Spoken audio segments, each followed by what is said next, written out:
চলুন ফিরে যাই আমাদের আজকের অতিথি অভিনয়শিল্পী মহসিনা আক্তারের কাছে। শুরুতেই বলছিলাম জয়া আর শারমিন চলচ্চিত্র প্রসঙ্গে, যদি একটু বলতেন এই চলচ্চিত্রে আপনার যুক্ত হওয়ার গল্পটা। মঞ্চে কাজ করতাম, কোভিড চলছিল, প্রায় সবাই কাজ শূন্য, সবাই বিরতির মধ্যে ছিল লম্বা সময়।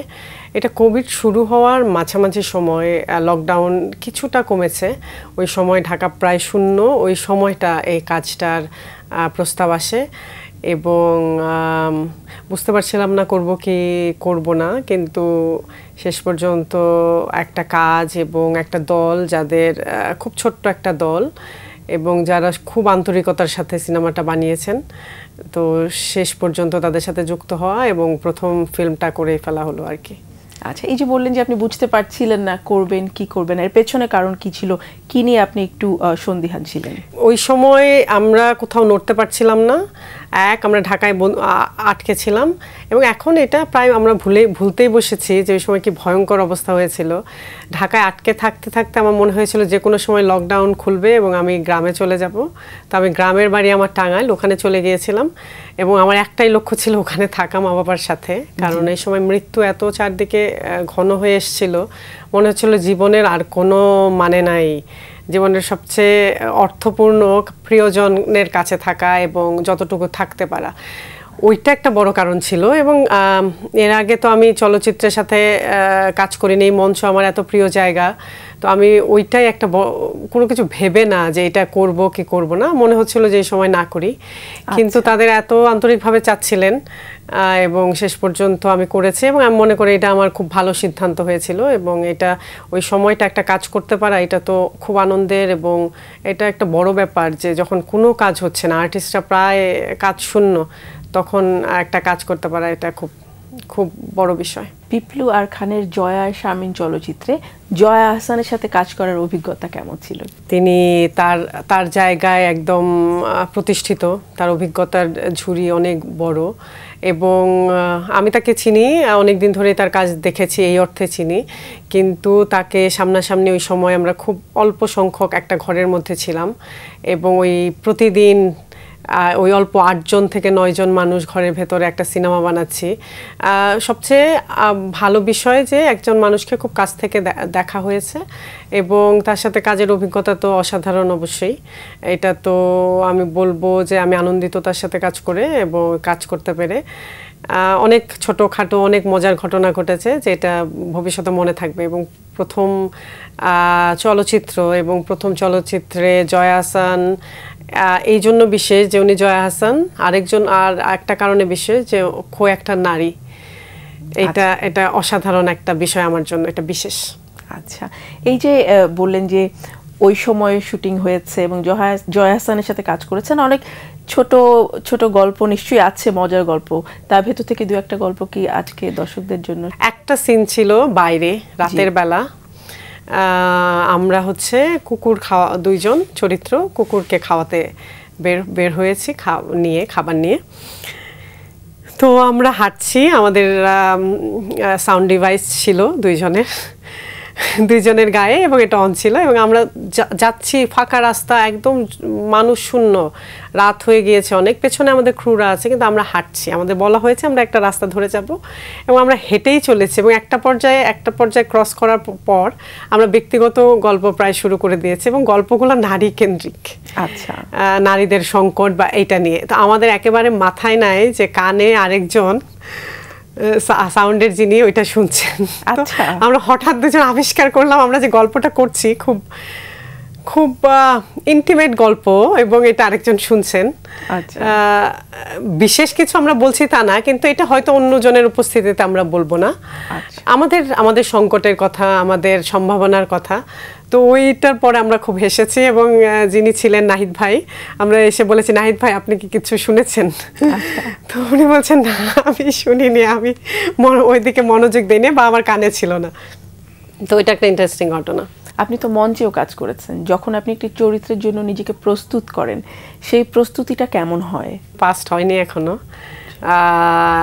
দোয়া করি কখনো পাস্ট হবে না মঞ্চের কাজ যতদিন সুস্থ থাকি।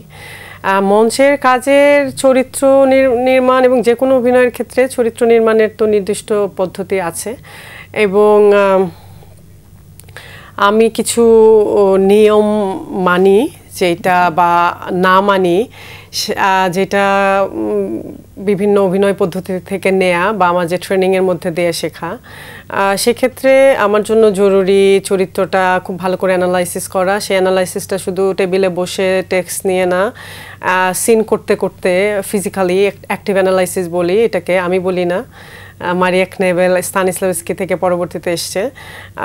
অ্যাক্টিভ অ্যানালাইসিস আমার জন্য খুব জরুরি অ্যানালাইসিস করার ক্ষেত্রে। আর চরিত্রর লক্ষ্য কী, চরিত্রর মেন গোল কী এবং পুরা সিনেমার সুপার অবজেক্টিভ কী, এটা আমার জন্য খুব গুরুত্বপূর্ণ। কাজে আমি একটা মানুষ যাকে দেখি তাকে রক্ত মাংসের তৈরি করতে চাই এবং সেই পথে তীব্রভাবে যাত্রা করি। সেটা আমি থেকে ওই চরিত্রটা হওয়ার দিকে যতদূর যাওয়া যায় সেই চেষ্টা করি। সেই চরিত্র আপনি যখন করছেন, পরবর্তীতে যখন আবার আরেকটা চরিত্রে আপনাকে অভিনয় করতে হচ্ছে, নিশ্চয়ই সেই চরিত্র থেকে আপনাকে বের হতে হচ্ছে, আবার নিজেকে প্রস্তুত করতে হচ্ছে। এই নিজের পরিবর্তনটা কি করে ঘটান বা কতটা সহজ? কোনো কিছুই সহজ না।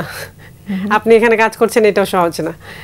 তো এটা তো সহজ না, কিন্তু আমি কথাটা একটু ঘুরিয়ে বলবো যে আমি মনেই করি না যে একটা চরিত্রের ভেতরে আমি ঢুকি এবং সেটা থেকে বের হতে হবে। এবং কেউ কোনো অভিনয় পদ্ধতিতে এই কথা বলেনি যে অভিনয় এটার ভেতরে প্রবেশ করা যায় চরিত্রে। দেখেন, চরিত্র যখন কাজ করি তখন দুইটা সত্তা কাজ করে আমার, এটা আমি না। আচ্ছা, পেছনে আমার সচেতন সত্তা সবসময় আমাকে গার্ড দেয়। কাজে আমি কখনো খুনের দৃশ্যে কাউকে খুন করে ফেলবো না বা ভালোবাসার দৃশ্যে কারো প্রেমে পড়ে যাব না, দুইটাই অনৈতিক। তো পেছনে যে আমাকে দ্বৈত সত্তা যেটা কাজ করে, আমাকে যে গার্ড দিচ্ছে, সে সবসময় সচেতন থাকে। সে না হয় আমি মঞ্চ থেকে হয়তো পড়ে যেতাম বা অ্যাক্সিডেন্ট হয়ে যেত, সেটা কখনোই হয় না। তো এইটা হয় যে আমি আমার মন এবং আমার যে অনুভূতি, ফিলিং যেটাকে বলছি সেটা ব্যবহার করি, আমার শরীর ব্যবহার করি, দাগ তো পড়ে। আচ্ছা, এটা সহজ না যে আমি একটা চরিত্র করছি দাগ পড়বে না। অবশ্যই দাগ পড়ে, অবশ্যই একটা চাপের মধ্যে দিয়ে যেতে হয় এবং অবশ্যই এইটা একটা সময় নেয় এটাকে ভুলতে বা এটাকে রিপেয়ার করতে হয়। একটু নীরবতা দরকার হয় বা এটাকে একটা প্রসেসের মধ্যে দিয়ে যাওয়া উচিত। সেই ক্ষেত্রে পরিচালকদেরও সচেতন থাকা উচিত যে অভিনেতা ওই প্রসেসের মধ্যে দিয়ে যাচ্ছে বা তাকে হেল্প করা উচিত।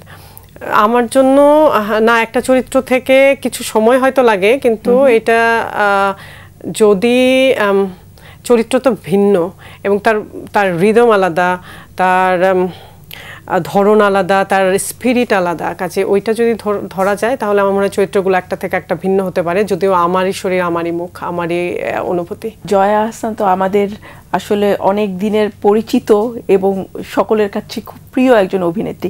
তার সাথে যখন আপনি কাজ করেছেন তখন কি কোনো চাপ অনুভব করেছেন? না, ওই ক্ষেত্রে কোনো চাপ অনুভব করিনি এবং এইটাও চাপ অনুভব করিনি যে আমি কিসে অভিনয় করতে যাচ্ছি। বড় পর্দায় এখন আমাকে সবাই বলছেন যে বড় পর্দা, রূপালী পর্দা, আমার কাছে ওইটা একেবারেই মুখ্য না।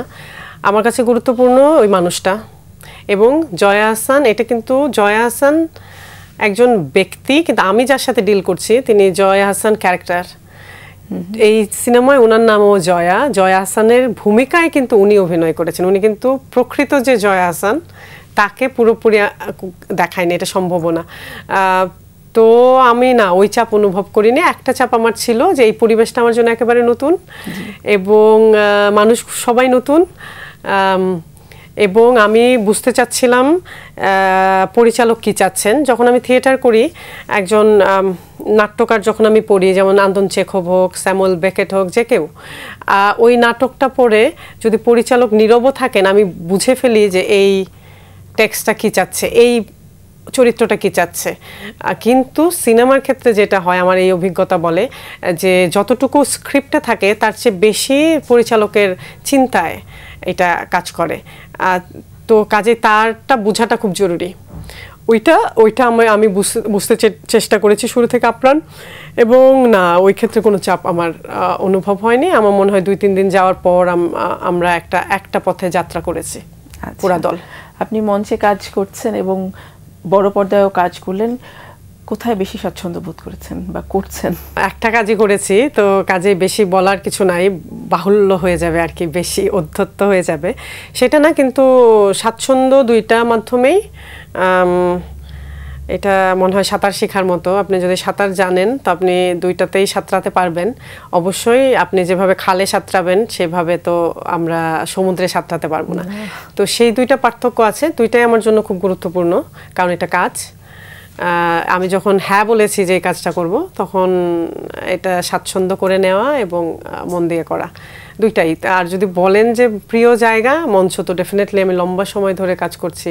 মঞ্চের আনন্দ আলাদা, কারণ সরাসরি দর্শকের সাথে যে কমিউনিয়ন তৈরি হয়, একজন অপরিচিত মানুষ এবং সেই মানুষটা ব্যক্তিগতভাবে আমাকে চিনে না, আমি তাকে চিনি না, কিন্তু ওই 2 ঘন্টা 1 ঘন্টা আধা ঘন্টার মধ্যে যে একটা তীব্র কমিউনিকেশন তৈরি হয়, ওইটা আমি এনজয় করি খুব। অভিনয়ের ক্ষেত্রে টেলিভিশনের পর্দায় যারা অভিনয় করছেন বা চলচ্চিত্রে করছেন, সবার তো আসলে মঞ্চে কাজ করে দীর্ঘদিন কাজ করে তারপরে কাজ করার সুযোগটা হয় না।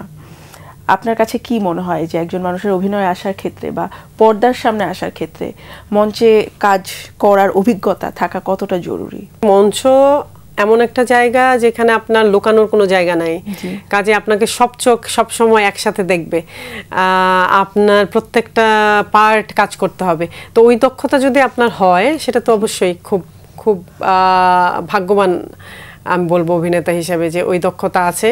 তিনি তখন নিজেকে ক্যামেরার সামনে ওয়েল করতে পারবে যে আমি কতটুক রাখবো, কতটুক ফেলে দিব। অসম্ভব কাজে দেয় মঞ্চের অভিজ্ঞতা, কাজে দেওয়ার কথা। অভিনয় নিয়ে আপনার ভবিষ্যৎ পরিকল্পনা কি? একাডেমি বলা যাবে না, এখনো শুরু করতে যাচ্ছি। আমাদের একটা দল আছে, স্পর্ধা ইন্ডিপেন্ডেন্ট থিয়েটার কালেক্টিভ। আমার ইচ্ছা এইটার একটা অ্যাক্টিং স্কুল, ডিজাইন স্কুল এবং ডিরেকশন একটা স্কুল তৈরি করা আমাদের ইচ্ছা, এবং আমরা কাজ শুরু করেছি। আমার ইচ্ছা যে আমরা খুব সবাই মিলে খুব জেনে বুঝে অভিনয়টা করব ভবিষ্যতে। আমরাও সেই প্রত্যাশা ব্যক্ত করছি। আপনাকে অসংখ্য ধন্যবাদ আমাদের আজ সময় দেওয়ার জন্য। আপনাকেও ধন্যবাদ। দর্শক, এতক্ষণ কথা হচ্ছিল অতিথির সাথে। এবারে সময় হলো বিদায় নেবার। আমাদের অনুষ্ঠান সম্পর্কে আপনার যে কোনো মতামত ও পরামর্শ জানাতে লিখুন এই ঠিকানায়। প্রযোজক দিন প্রতিদিন, বাংলা ভিশন নিউ টাওয়ার, 110 বীর উত্তম সিয়াদ দত্ত রোড, ঢাকা 1205, ফোন 96320330 থেকে 4 পর্যন্ত। আমাদের ইমেল অ্যাড্রেস dinprotidin@banglavision.tv। বিশ্বকবি রবীন্দ্রনাথ ঠাকুরের একটি উক্তি বলে বিদায় নেব আজ। তিনি বলেছেন, গায়ের জোরে সব হতে পারে, কিন্তু গায়ের জোরে গুরু হওয়া যায় না। প্রিয় দর্শক, সবাই ভালো থাকুন, সুস্থ ও সুন্দর থাকুন। আজকে সারাটা দিন সবার জন্য শুভ ও কল্যাণময় হোক।